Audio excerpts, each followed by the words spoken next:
Welcome back to Primetime News. Special welcome to folks on OneSpotMedia.com. A major manhunt is now underway for the remaining members of the Westmoreland-based Kings Valley gang, which has been linked to several murders, extortion and robberies in the parish. 9 members of the approximately 27-member gang were arrested during a major police operation on Wednesday. The Counter-Terrorism and Organized Crime Investigative Branch, CTOC, made that revelation at a press conference today, while indicating that disrupting the gang could put a major dent in crimes in Westmoreland. TVJ's Andrea Chisholm has the details in this Primetime News report.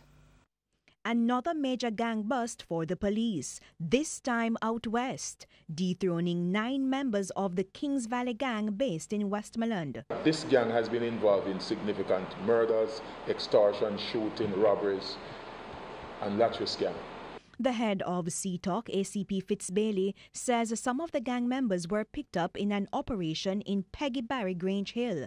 Due to the terrain, some escaped. A total of 56 people were taken into custody, and a number of items, including a Honda motor car, was seized.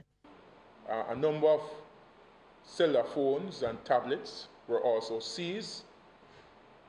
There was also a siege of a .38 Taurus revolver, and 2 persons were arrested for that seizure. Those 2 persons, 27-year-old Clive James, otherwise called Tristan, a construction worker, and 22-year-old mechanic Dean Levy, otherwise called Nicholas. The police believe that the dent in the Kings Valley gang will reduce crime in Westmoreland. ACP Bailey says police investigators are getting better at their jobs and remain committed to the task.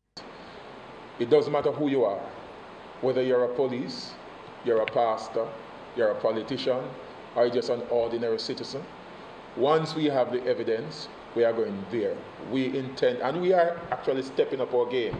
Then there was this appeal. My message to the gangsters and family members of the gangsters, maybe you need to have a real talk with them, face to face, and try to encourage them to desist from their criminality. And we will show you the pathway to escape. And maybe I said it before, to purge your soul and your conscience. Andrea Chisholm, TVJ News.